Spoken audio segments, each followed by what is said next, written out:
कार्यक्रम में उपस्थित डॉक्टर कर्ण सिंह जी, मुजफ्फर अली जी, मीरा अली जी, अन्य महानुभाव, देवी और सज्जनों, आज जहान खुसरो में आकर मन खुश होना बहुत स्वाभाविक है।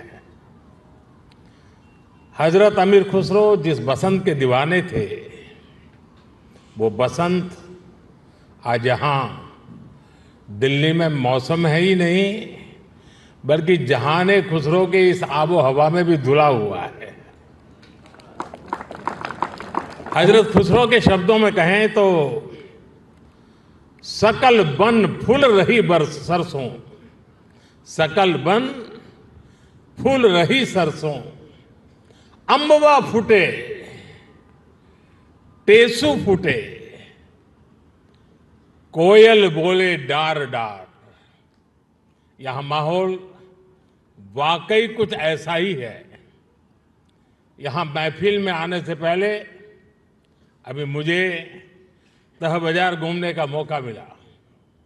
उसके बाद बागे फिरदौस में कुछ साथियों से भी अलब जलब दुआ सलाम हुई। अभी नजरे कृष्णा और जो विभिन्न आयोजन हुए, असुविधा के बीच कलाकार के लिए माइक की अपनी एक ताकत होती है, लेकिन उसके बाद भी प्रकृति के सहारे उन्होंने जो कुछ भी प्रस्तुत करने का प्रयास किया, शायद उनको भी थोड़ी निराशा हुई होगी। जो लोग इस आनंद को पाने के लिए आए थे, उनको भी शायद निराशा हुई होगी। लेकिन कभी कभी ऐसे अवसर भी जीवन में बहुत कुछ सीख दे करके जाते हैं। मैं मानता हूं आज का अवसर भी हमें सीख दे करके जाएगा। साथियों, ऐसे मौके देश की कला संस्कृति के लिए तो जरूरी होते ही हैं, इनमें एक सुकून भी मिलता है। जहान खुसरो का ये सिलसिला अपने 25 साल भी पूरे कर रहा है। इन 25 वर्षों में इस आयोजन का लोगों के जहन में जगह बना लेना, ये अपने आप में इसकी सबसे बड़ी कामयाबी है। मैं डॉक्टर कर्ण सिंह जी, मित्र मुजफ्फर अली जी, बहन मीरा अली जी और अन्य सहयोगियों को इसके लिए बहुत बहुत बधाई देता हूं। जहान खुसरो का ये गुलदस्ता इसी तरह खिलता रहे, मैं इसके लिए रूमी फाउंडेशन को और आप सभी को बहुत बहुत शुभकामनाएं देता हूं। रमजान का मुबारक महीना भी शुरू होने वाला है। मैं आप सभी को और सभी देशवासियों को रमजान की भी मुबारकबाद देता हूं। आज मैं सुंदर नर्सरी आया हूं तो हिज हाइनेस प्रिंस करीम आगा खान को भी याद आना मुझे बहुत स्वाभाविक है। सुंदर नर्सरी को सजाने संवारने में उनका जो योगदान है, वो लाखों कला प्रेमियों के लिए वरदान बन गया है। साथियों, गुजरात में सूफी परंपरा का बड़ा सेंटर सरखेज रोजा रहा है। वक्त के थपेड़ों में एक समय उसकी हालत काफी खराब हो गई थी। जब मैं मुख्यमंत्री था तब उसके रिस्टोरेशन पर काफी काम करवाया गया था। और बहुत कम लोगों को मालूम होगा, एक जमाना था जहां सरखेज रोजा में बड़ी धूमधाम के साथ कृष्णोत्सव मनाया जाता था और बहुत बड़ी मात्रा में मनाया जाता था।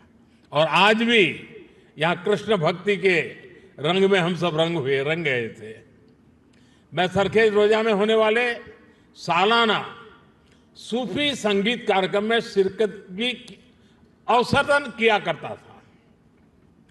सूफी संगीत एक ऐसी साझी विरासत है जिसको हम सब मिलजुल कर जीते आए हैं। हम सब ऐसे ही बड़े हुए हैं। अभी यहां नजरे कृष्णा की जो प्रस्तुति हुई उसमें भी हमारी साझी विरासत की झलक दिखाई देती है। साथियों, जहान खुसरो के इस आयोजन में एक अलग खुशबू है। ये खुशबू हिंदुस्तान की मिट्टी की है। वो हिंदुस्तान जिसकी तुलना हजरत अमीर खुसरो ने जन्नत से की थी। हमारा हिंदुस्तान जन्नत का वो बगीचा है जहां तहजीब का हर रंग फला फूला है। यहां की मिट्टी के मिजाज में ही कुछ खास है। शायद इसलिए जब सूफी परंपरा हिंदुस्तान आई तो उसे भी लगा जैसे वो अपनी ही जमी से जुड़ गई हो। यहां बाबा फरीद की रूहानी बातों ने दिलों को सुकून दिया। हजरत निजामुद्दीन की महफिलों ने मोहब्बत के दिए जलाए। हजरत अमीर खुसरो की बोलियों ने नए मोती पिरोए और जो नतीजा निकला वो हजरत खुसरो के इन मशहूर पंक्तियों में व्यक्त हुआ। बन के पंछी भय बावरे, बन के पंछी भय बावरे, ऐसी बिन बजाई सांवरे, तार तार की तान निराली, जुम रही सब वन की डारी। भारत में सूफी परंपरा ने अपनी एक अलग पहचान बनाई। सूफी संतों ने खुद को महज मस्जिदों या खानकाहों तक सीमित नहीं रखा। उन्होंने पवित्र कुरान के हर्फ पढ़े तो वेदों के स्वर भी सुने। उन्होंने अजान की सदा में भक्ति के गीतों की मिठास को जोड़ी और इसलिए उपनिषद, जिसे संस्कृत में एकम सत विप्राहा बहुधा वदंती कहते थे, हजरत निजामुद्दीन औलिया ने वही बात हर कौम रास्त राहे दिने व किबला गाहे जैसे सूफी गीत गाकर कही। अलग अलग भाषा, शैली और शब्द, लेकिन संदेश वही। मुझे खुशी है कि आज जहान खुसरो उसी परंपरा की एक आधुनिक पहचान बन गया है। साथियों, किसी भी देश की सभ्यता उसकी तहजीब को स्वर उसके गीत संगीत से मिलती है। उसकी अभिव्यक्ति कला से होती है। हजरत खुसरो कहते थे, भारत के संगीत में एक सम्मोहन है, एक ऐसा सम्मोहन कि जंगल में हिरण अपने जीवन का डर भूलकर स्थिर हो जाते थे। भारतीय संगीत के इस समंदर में सूफी संगीत एक अलग रौ के तौर पर आकर मिला था और इस समंदर की खूबसूरत लहर बन गया। जब सूफी संगीत और शास्त्रीय संगीत की वो प्राचीन धाराएं एक दूसरे से जुड़ी तो हमें प्रेम और भक्ति की नई कल कल सुनने को मिली। यही हमें हजरत खुसरो की कवाली में मिली। यही हमें बाबा फरीद के दोहे मिले, बुल्ले शाह के स्वर मिले, मीर के गीत मिले। यहां हमें कबीर भी मिले, रहीम भी मिले और रसखान भी मिले। इन संतों और औलियों ने भक्ति को एक नया आयाम दिया। आप चाहे सूरदास को पढ़ें या रहीम और रसखान को, या फिर आप आंख बंद करके हजरत खुसरो को सुने। जब आप गहराई में उतरते हैं तो उसी एक जगह पहुंचते हैं। ये जगह है आध्यात्मिक प्रेम की वो ऊंचाई जहां इंसानी बंदी से टूट जाती है और इंसान और ईश्वर का मिलन महसूस होता है।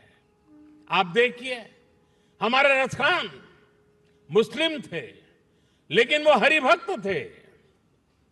रसखान भी कहते हैं, प्रेम हरि को रूप है, त्यों हरि प्रेम स्वरूप। एक होई दुवैयो लसई, ज्यों सूरज और धूप। यानी प्रेम और हरि दोनों वैसे ही एक ही रूप है जैसे सूरज और धूप। और यही एहसास तो हजरत खुसरो को भी हुआ था। उन्होंने लिखा था, खुसरो दरिया प्रेम का सो उल्टी वाकी धार, जो उतरा सो डूब गया, जो डूबा सो पार। यानी प्रेम में डूबने से ही भेद की बाधाएं पार होती है। यहां अभी जो भव्य प्रस्तुति हुई, उसमें भी हमने यही महसूस किया है। साथियों, सूफी परंपरा ने न केवल इंसान की रूहानी दूरियों को खत्म किया, बल्कि दुनियावी दूरियों को भी कम किया है। मुझे याद है, साल 2015 में जब मैं अफगानिस्तान की पार्लियामेंट गया था, तो वहां मैंने बड़े भाव भरे शब्दों में रूमी को याद किया था। 8 शताब्दी पहले रूमी वहां के ही बल्ख प्रांत में पैदा हुए थे। मैं रूमी के लिखे का हिंदी एक तर्जुमा जरूर यहां दोहराना चाहूंगा, क्योंकि ये शब्द आज भी उतने ही प्रासंगिक है। रूमी ने कहा था, शब्दों को ऊंचाई दे, आवाज को नहीं। शब्दों को ऊंचाई दे, आवाज को नहीं। क्योंकि फूल बारिश में पैदा होते हैं, तूफान में नहीं। उनकी एक और बात मुझे याद आती है। मैं थोड़ा देशज शब्दों में कहूं तो उसका अर्थ है, मैं ना पूरब का हूं ना पश्चिम का, ना मैं समंदर से निकला हूं और ना मैं जमीन से आया हूं। मेरी जगह कोई है ही नहीं। मैं किसी जगह का नहीं हूं, यानी मैं सब जगह हूं। ये विचार, ये दर्शन वसुधैव कुटुंबकम की हमारी भावना से अलग नहीं है।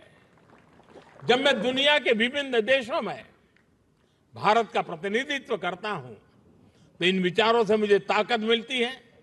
मुझे याद है, जब मैं ईरान गया था, तो ज्वाइंट प्रेस कॉन्फ्रेंस के समय मैंने वहां मिर्जा गालिब का एक शेर पढ़ा था, जनुनत गर्बे नफ्से खुद तमाम अस्त, जे काशी पाबे काशान निम गाम अस्त।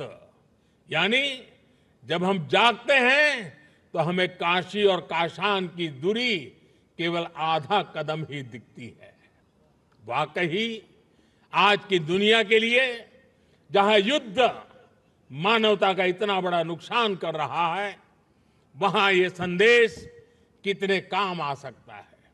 साथियों, हजरत अमीर खुसरो को तृतीय हिंद कहा जाता है। भारत की तारीफ में, भारत से प्रेम में उन्होंने जो गीत गाए हैं, हिंदुस्तान की महानता और मनमोहकता का जो वर्णन किया है, वो उनकी किताब नू सिफहर में देखने को मिलता है।